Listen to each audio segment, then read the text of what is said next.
Helo, Dr Sarah Clos-Davies ydw i. Dwi yn cyfrifydd cymwysiedig, dwi'n aelod o'r ACCA a dwi hefyd yn cynghorwr treth siartedig hefyd. Dwi'n addysgu cyfrifeg a threthiant yn yr ysgol fusnes a rhaglenni israddedig ac uwchraddedig hefyd.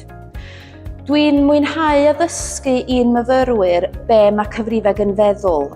Hynny yw sut mae busnesau yn casglu gwybodaeth ariannol, sut maen nhw'n cydnabod gwybodaeth sydd yn bwysig i'r busnes, mesur a cyflwyno y gwybodaeth yna ar datganiadau ariannol i'r busnes, a sut mae'r busnes yna'n defnyddio'r gwybodaeth yna i wneud penderfyniadau pwysig i'r busnes. Dwi hefyd yn mwynhau trio egluro i myfyrwyr bod mae cyfrifeg ym mhob man.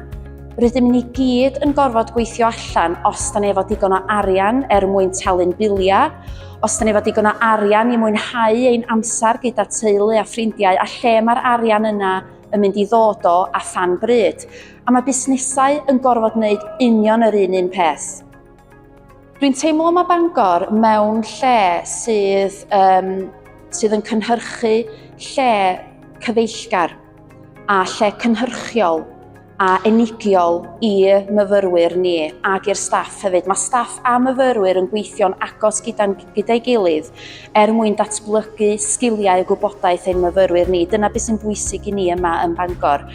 Ac wrth gwrs mae Prifysgol Bangor yng nghanol llefydd mwyaf prydferth sydd ym Mhrydain. Enghraifft, mynyddoedd Eryri, traethau, llynnoedd i fynd i, a mae o mond yn mater o drip bach sydyn iawn ar y tren i fynd i drefydd i'r prif drefydd o gwmpas ni, i heini sydd yn licio siopio.